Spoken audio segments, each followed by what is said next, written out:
तो गाइस यार अपन अभी तक अपन बहुत सारी चीज़ें पढ़ चुके हैं।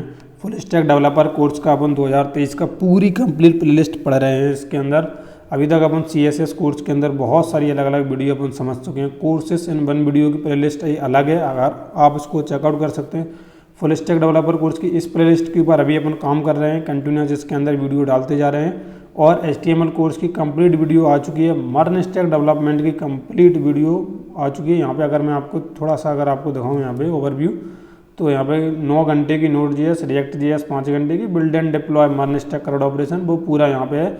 गिटहब के बारे में भी बताया गया है और मैंने 2023 का पूरा प्लान बताया इसके अंदर कि 2023 के अंदर कौन कौन सी वीडियो किस किस टॉपिक के ऊपर किस तरीके से मैं लेके आने वाला हूँ। इस वीडियो को अगर आप चेकआउट कर लोगे तो आपको पूरा क्लियरिटी हो जाएगा इस साल में क्या क्या सिखाने वाला हूँ। अगर आपके हिसाब से होगा तो आप ज़रूर इस चैनल को सब्सक्राइब करेंगे। और आज अपन समझने वाले हैं CSS बैकग्राउंड के बारे में। तो जिस वेबसाइट के बारे में मैं हर वीडियो के अंदर बताता हूँ कि जो आपको पूरी वेब डेवलपमेंट जर्नी के अंदर हेल्पफुल होने वाली है, वो है अपनी CSS बैकग्राउंड। आज अपन CSS बैकग्राउंड के बारे में बात करेंगे। तो यहाँ पे बॉर्डर को अभी हटा देते हैं। बॉर्डर को अपन ने पिछली वीडियो के अंदर समझा था।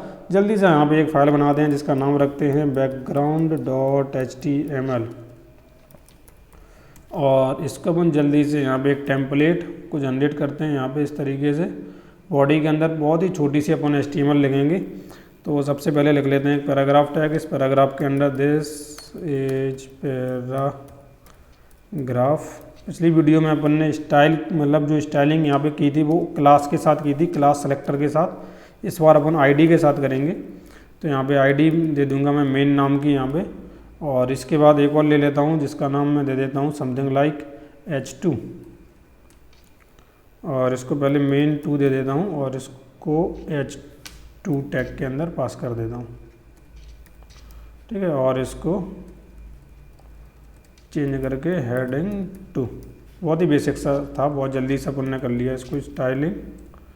और अब अपन को स्टाइलिंग देना है। तो सबसे पहले इसको बंद करके मैं यहाँ पे गुलाब के ऊपर क्लिक करूँगा और ये वाला डॉक्यूमेंट अपन खोल लेंगे। तो इसके अंदर आपको मालूम है पैराग्राफ और हेडिंग आपको उनको दिखाई देगा। अब पहले इसको बंद करते हैं। अब अपन को क्या करना है, बैकग्राउंड के बारे में समझना है। तो जो भी एलिमेंट होता है वो एलिमेंट का अपना एक पर्टिकुलर विड्थ एंड हाइट वो बाय डिफ़ॉल्ट लेके चलता है। अगर मैं यहाँ पे जैसे पैराग्राफ है तो मैं यहाँ पे क्या करूँगा, सबसे पहले मैंने ID दिया है तो ID के लिए अपन को हैच लगाना पड़ेगा और यहाँ पे मेन लिखना पड़ेगा जो कि सिलेक्टर होता है। इसके बाद अपन को क्या करना है, इसके बाद अपन को यहाँ पे सबसे पहले बैकग्राउंड के अंदर जो प्रॉपर्टी आती है वो आती है बैकग्राउंड कलर। बैकग्राउंड कलर अपन कुछ भी दे सकते हैं, आपको मालूम है। जो आपका माने नेम के द्वारा कलर प्रॉपर्टी के बारे में अपन समझ चुके हैं। तो आपको मालूम है कि कितने भी तरीके से अपन कलर को पास कर सकते हैं। वो सारी प्रॉपर्टी जो कलर की थी वो सारी इसके अंदर भी अप्लाई होती हैं। जैसे हैच के द्वारा दे सकते हैं, नेम के द्वारा दे सकते हैं, RGB के द्वारा, RGBA के द्वारा, HSL के द्वारा, HSLA के द्वारा। तो वो सारी प्रॉपर्टी यहाँ पर भी अप्लाई आपकी हो जाएंगी। अगर मैं नेम के द्वारा आपको यहाँ पे दे के दिखाऊँ तो बिस्की कलर अपन अगर यहाँ पे देते हैं, पीने वाली बिस्की नहीं है ये, और तो यहाँ पे बिस्की कलर हो जाएगी। लेकिन अगर आप इसको देखें फिर इसके बाद मैं इसको एक बार मैं क्या करता हूँ, इसको भी दे देता हूँ, यही सेम कलर में इसी को देता हूँ main2 को। तो अभी आप यहाँ पे ध्यान से देखेंगे इस वाले की जो हाइट है और इस वाले की जो विड्थ एंड हाइट है वो दोनों की ही अलग है। मतलब ज़रूरी नहीं है कि इस वाली हाइट और ये दोनों हाइट दोनों ही सेम हो, कोई ज़रूरी बात नहीं है और ना ही ये हैं, ठीक है। और मैं इसको क्या करूँगा, बैकग्राउंड कलर तो अपन ने समझ लिया और ये भी समझ लिया कि विड्थ एंड हाइट हर एक पर्टिकुलर एलिमेंट की अलग अलग होती है। अब बैकग्राउंड के अंदर एक चीज़ होती है जो होती है इमेज, कि अगर आपको बैकग्राउंड के अंदर कोई इमेज लगानी है तो अपन किस तरीके से लगाते हैं। तो बैकग्राउंड इमेज के अंदर सबसे पहले अपन ने दिया URL क्या होता है।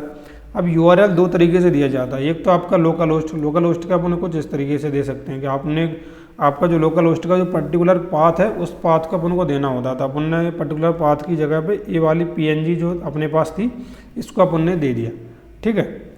अब यहाँ पे अपन ने जैसे ही इसको PNG को दिया तो आप यहाँ पे देखो कोई भी इमेज शो नहीं हुई है। एक्चुअल में इमेज शो हो रही है लेकिन फिर भी इमेज शो नहीं हो रही है। अब बैकग्राउंड कलर तो बिस्की है ना, इसका है ना बैकग्राउंड कलर बिस्की, लेकिन बैकग्राउंड कलर इसका बिस्की दिखाई नहीं दे रहा है। थोड़ा ध्यान लगाओ कि इसका बिस्की कलर था, दोनों का सेम था, लेकिन अभी ऊपर वाले का कलर चेंज हो गया। क्यों हो गया? इसलिए चेंज हो गया क्योंकि वो अब इमेज का कलर ले रहा है। जो अपना बैकग्राउंड के पीछे जो इमेज लगी है उसका कलर वो ले रहा है, लेकिन वो दिखाई नहीं दे रहा है क्योंकि उसकी खुद की जो विड्थ एंड हाइट है वो बहुत ही ज़्यादा छोटी है।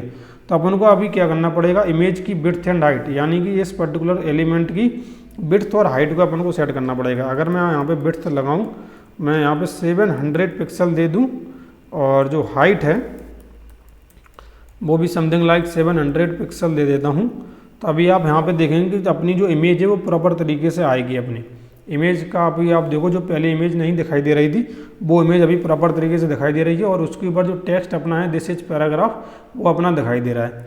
और फॉन्ट के बारे में मैं आपको बता चुका हूँ, तो इसलिए मैं यहाँ पे फॉन्ट का यूज करने वाला हूँ कि अगर मैं यहाँ पे चाहूँ तो इसका फॉन्ट वेट, इस जो पर्टिकुलर टेक्स्ट जो अपना कंटेंट है उसका भी अपन फॉन्ट वेट बढ़ा सकते हैं, और जिससे अपन क्या कर सकते हैं, इमेज के ऊपर उस टेक्स्ट को प्रॉपर तरीके से अपन अगर चाहें तो शो भी करा सकते हैं। तो मैं उसको लार्जर जैसे समथिंग लाइक 20 पिक्सल दे सकता हूँ। सो अभी यहाँ पे जाएंगे तो कुछ इस तरीके से दिखाई देगा, और अपन को इसको सेंटर में भी करना है तो अपन उसको सेंटर में कर सकते हैं, लेकिन अभी उसके बारे में बताऊंगा। इसके अंदर बहुत ही सिंपल सी प्रॉपर्टी होती है कि टेक्स्ट को अलाइन किया जाता है, कि टेक्स्ट को आप अलाइन कर सकते हैं। वहाँ पे अगर आपने सेंटर लिखा तो ऑटोमेटिक क्या होता है कि आपका जो टेक्स्ट है वो सेंटर में इस तरीके से आ जाता है। तो ये तो आपने समझ लिया कि किस तरीके से टेक्स्ट आ जाता है। अब जैसे HTML की इमेज है, इसको अपन ने 700 पिक्सल दिया, 700 पिक्सल दिया, ये इतनी बड़ी हो गई, लेकिन अपन इसको कितना भी बड़ा कर सकते हैं। जैसे मैं अगर इसको 200 दे दूँ और हाइट को भी अगर मैं 200 दे दूँ तो इसको इतना ही हाइट लेना पड़ेगा, इमेज की साइज ऑटोमेटिक फिर बढ़ नहीं सकती। लेकिन अगर अभी आप यहाँ पे ध्यान से देखें तो जो अभी यहाँ पे जो इमेज है वो ऑटोमेटिक ढक चुकी है, मतलब पूरी तरीके से आ नहीं रही है। तो मैं यहाँ पे क्या करता हूँ, बैकग्राउंड इमेज जो है यहाँ पर मैं एक चीज़ करता हूँ, और एक काम करना पड़ेगा मुझे, पहले बैकग्राउंड इमेज की जो विड्थ एंड हाइट है उसको सेट खुद ही करना पड़ेगा यहाँ से। तो मैं यहाँ पे 200 पिक्सल और इसको भी 200 पिक्सल कर देता हूँ।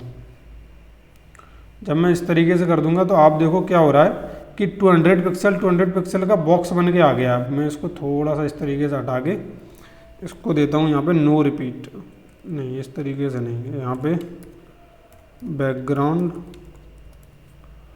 रिपीट का एक ऑप्शन आता है, बैकग्राउंड रिपीट, इसमें दे देता हूँ नो रिपीट। तो जैसे ही मैं इसको दूंगा, अब आप देखो यहाँ पे इमेज तो आ रही है लेकिन वो रिपीट नहीं हो रही है। रिपीट तो पहले भी नहीं हो रही थी, लेकिन अब मैं इसको हटा के दिखा देता हूँ। मैं आपको समझाना चाहता हूँ थोड़ा सा क्लियरिटी, क्योंकि अभी जो इमेज की विड्थ है ना वो अपन सेट नहीं कर पा रहे हैं। वो अभी क्या ना कि इमेज जो है ऑटोमेटिक अपने हिसाब से अपनी जो विड्थ एंड हाइट है वो ले रही है जो उसकी प्रॉपर है। अगर ये इमेज अपन को कुछ इसकी विड्थ एंड हाइट सेट करनी है तो आपको कुछ अलग तरीके, जैसे मैंने आपको यहाँ पे दिया था ना 700 पिक्सल और 700 पिक्सल, तो इसको अपन को इस तरीके से यहाँ पे सबसे पहले आपको देना पड़ेगा, जिससे आपकी विड्थ जो आपकी इमेज है वो इतनी तो दिखाई दे कम से कम देखने लायक। अगर इसकी इमेज की हाइट और विड्थ सेट करना तो आपको मालूम है कि आप इमेज टैग का यूज करेंगे तो वहाँ पे आप जाके कोई भी इमेज को लगा सकते हैं। बैकग्राउंड इमेज को अपन जनरली कब लगाते हैं, बैकग्राउंड इमेज को अपन जनरली तब लगाते हैं जब आप ये चाहते हैं कि पूरी इमेज अपनी दिखाई दे। अगर मैं यहाँ पे हाइट को इस तरीके से कर दूँ और विड्थ को यहाँ पे फुल लिख देता हूँ, फुल तो ठीक है, मैं तो अभी मैं विड्थ को लिखता ही नहीं हूँ एक्चुअल में, इस तरीके से कर देता हूँ। तो आपको मालूम है कि इमेज दिखाएगी तो सही पूरी, लेकिन वो लेगी नहीं पूरी। तो मुझे यहाँ पे क्या करना पड़ेगा, यहाँ पे मुझे हाइट को 100 VH करना पड़ेगा।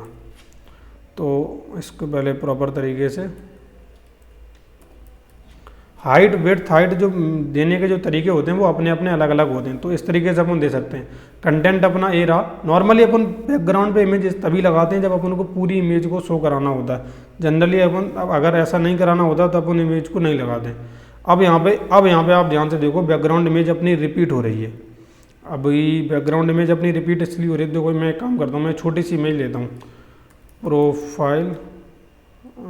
प्रोफाइल इमेज ऑफ 200 पिक्सल, ठीक।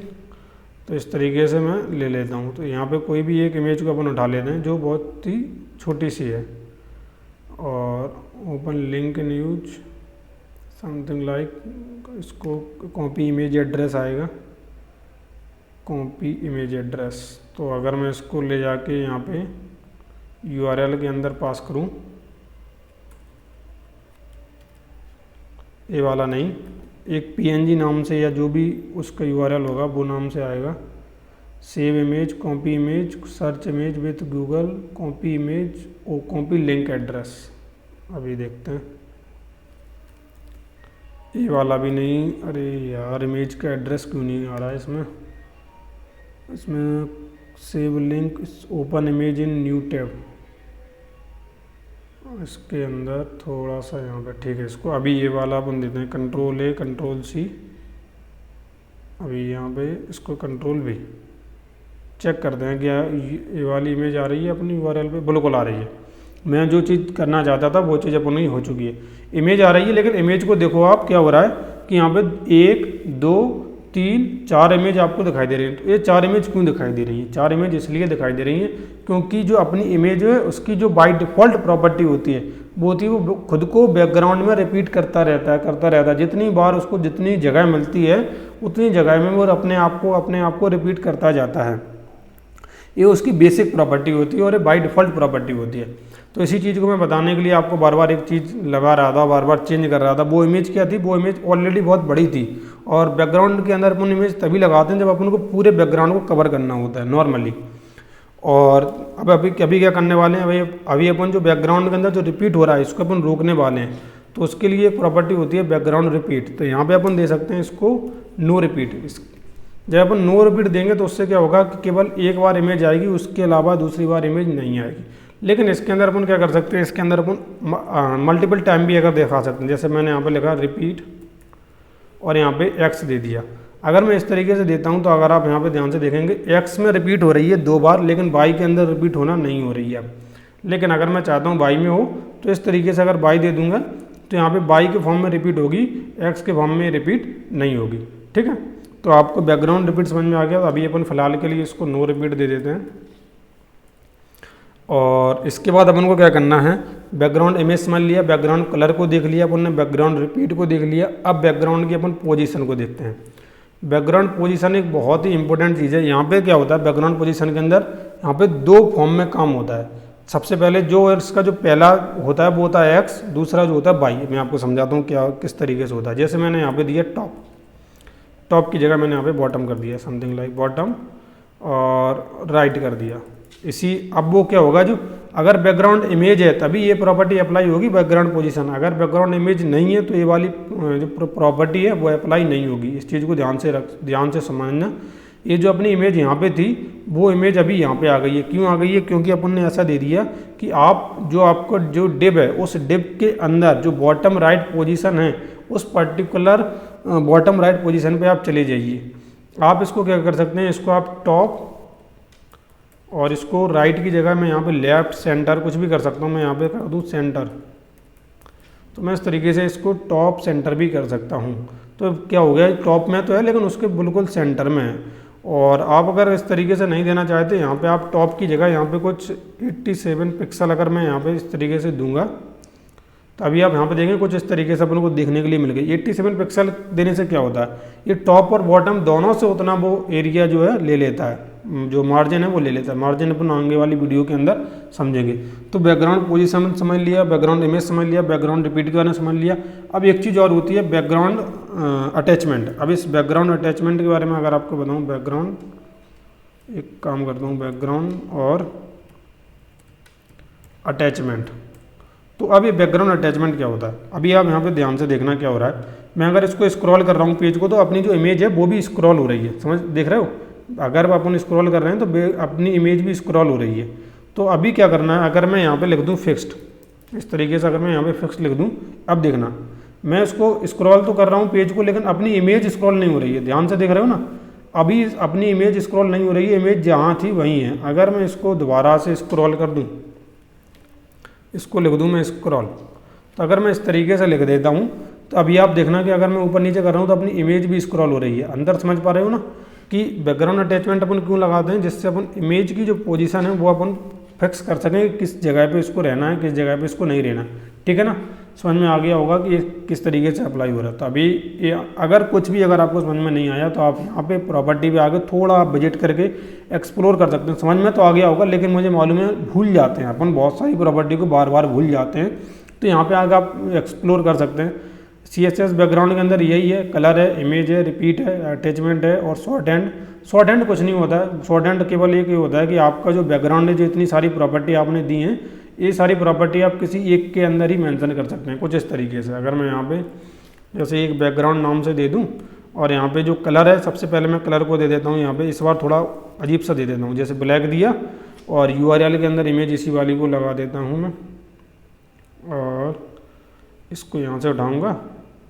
अरे तो कुछ ज़्यादा ही हो गया, तो हटा देते हैं। मैं यहाँ से URL के अंदर कुछ और ही दे देता हूँ, URL, और इसके अंदर हाँ ठीक है, इस तरीके से मैंने दे दिया। अभी क्या करना है, मुझे पोजीशन देनी है, तो मैं इसकी पोजीशन को दे देता हूँ बॉटम, और राइट दे दिया इस बार मैंने, या फिर बॉटम सेंटर दे देता हूँ, बॉटम सेंटर।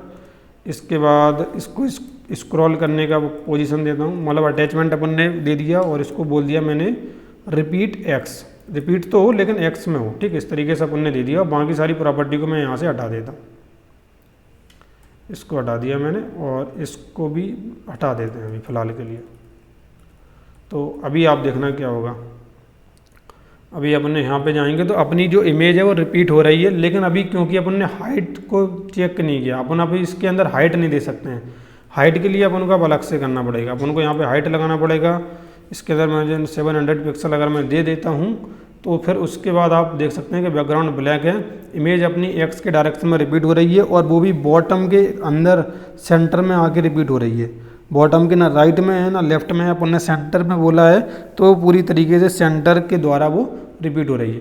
तो बस यही होता है शॉर्ट हैंड कि आपने बैकग्राउंड लिखा, और जितनी भी दूसरी जो प्रॉपर्टी थी जो अलग अलग अपन दे रहे थे, वो सारी अपन प्रॉपर्टी आप एक बार में दे सकते हैं। तो ये वाली अगर आपको कभी भी कुछ भी दिक्कत आए ना, वैसे ये सब प्रॉपर्टी में दिक्कत नहीं आएगी। जो इंपॉर्टेंट बेसिक प्रॉपर्टी होती हैं, जैसे सिलेक्टर हो गया, पोजीशन हो गया, बैकग्राउंड में पोजीशन किस तरीके से लगानी है, बैकग्राउंड की ट्रांसलेशन, ट्रांसफॉर्म, इन प्रॉपर्टी के अंदर थोड़ी बहुत दिक्कत आती है। तो आप जैसे जैसे काम करेंगे वैसे वैसे आपको इन सब प्रॉपर्टी की ज़रूरत पड़ेगी। तो इस वेबसाइट आपके लिए हमेशा बहुत ही ज़्यादा यूजफुल रहती है। मेरे पूरे वेब डेवलपमेंट जर्नी में इसने बहुत ज़्यादा हेल्पफुल किया है, इसलिए मैं हमेशा बताता हूँ कि आप भी इसको ज़रूर एक्सेस करें। कोई पेड नहीं है, कोई इसका स्पॉन्सरशिप नहीं है, कुछ नहीं है ऐसा, ठीक है। मिलते हैं नेक्स्ट वीडियो में, जब तक के लिए thank you for watching this video.